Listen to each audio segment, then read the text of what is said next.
Greetings, welcome back to CS295, Web Development 2. This is week 9. We're going over updating and deleting data using PHP and then the SQLite database. So this one should be fairly quick compared to last one because, again, a lot of the setup is the same.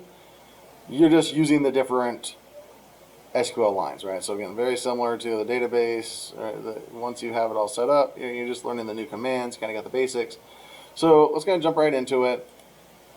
We have our updating, which again, it uses the execute command, which pretty much the rest of them will, but you still have your connections. Again, notice, you can see like this is a variable, so Wk9 I've seen people use, PDO, right?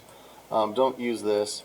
But again, just different ways to do things going through, right? So a lot of this is very, very similar. And here's an example to check to see, if it worked. Again, we're not going to focus a lot on that. You can do research, especially if you're not using SQLite.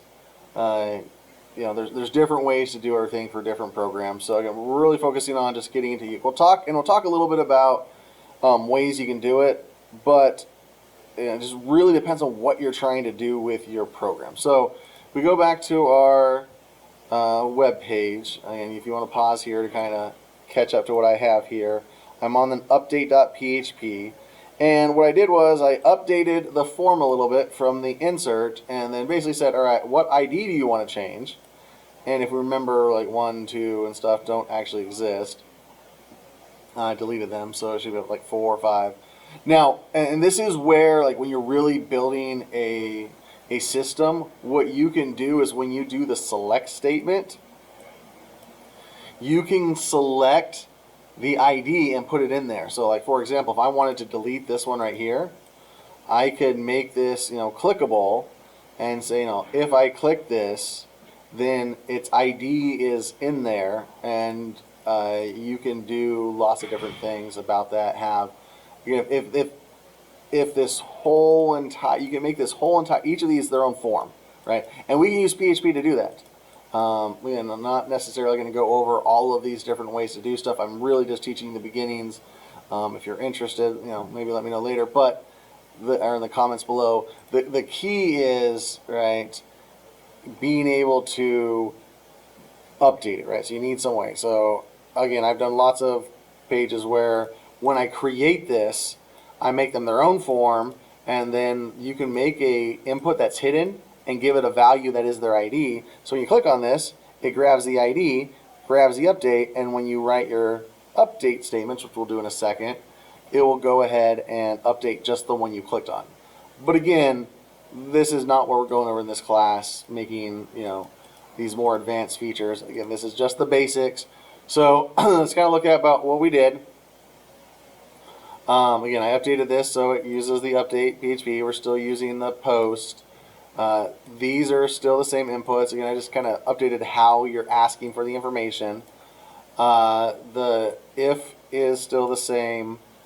I updated this a little bit to indicate updating, but at the grand scheme of things, what we need to do is we need to write our SQL statement. All right, that's now what we need to do, and then we can execute it. And you see there's ways to check and stuff, but again, you're just adding the update command into it. So let's go ahead and update test, and then again, just like you would do, what are we going to do? We are going to set item 2 equal to whatever they put in here. So I'm going to put the single quotes, and we'll come back to that. And then where ID equals, and normally when you're doing a lot of the stuff, you want to use ID if at all possible for specific things. But again, if you want to just say, hey, where everything's greater than 100, update this, then again, you use what makes sense for your project that you work on. So where ID equals, and again, we're going to concatenate this. So in this case, we're going to take the post number. That is the ID. We're going to concatenate it. Now it is in number, so I don't need the quotes around it, right? So, but this one, I do need the quotes.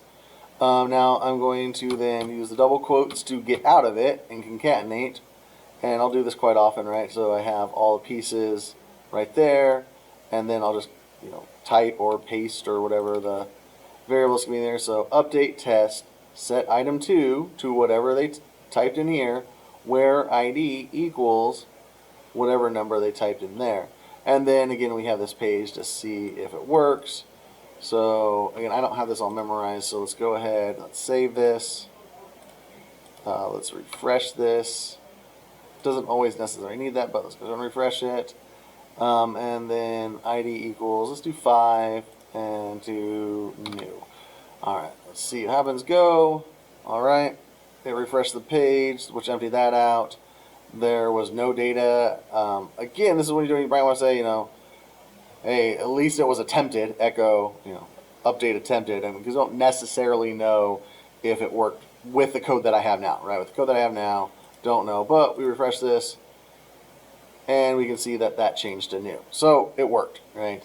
Again, nothing super fancy. I just updated where I'm sending it, which, again, you're going to put whatever, wherever you're running, that's what the point of this, wherever you're running. I stuck with a post. You need, if you're going to get the information, and again, you don't have to let them type the ID. In fact, most of the time you're not going to let them type the ID because they're not going to know the ID. That's kind of half the point of this, right? They don't, I didn't really know. I just picked one and got lucky.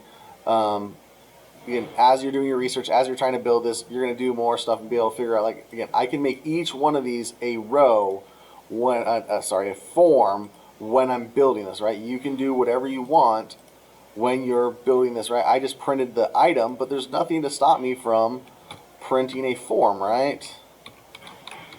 There's nothing from stopping me from giving this a form. And then when I do this one, right, I can do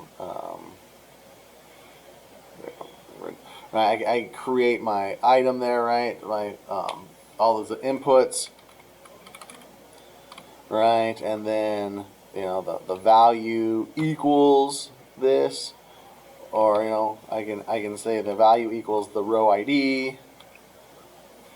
Let's just copy that so I don't mess anything up, right? So copy that, row ID, right? So then again, this value is this. I give it a name, and then I can put it all, however you want to do it. I can put it all in this one line, and then when it comes up over here, right, I'll have a little button there that says delete. I click it, and then it runs this page, deletes it, does its thing. Again,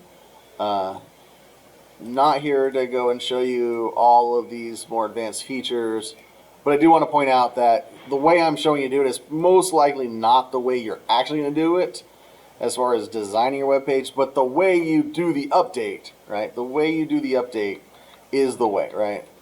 That's really good. I'm showing you how to do the integration, how you put PHP and SQL together, get your brain to think like that, and then you're going to go research better ways to do stuff, what you need to do, but this is the base level tools to get you started. So next lesson will be deleting, and again, we'll pretty much use what we have now to get that done. Some of the stuff we've been working on as an example to do that right. Just type in a number, and then it'll delete it. So with that, we'll see you next time.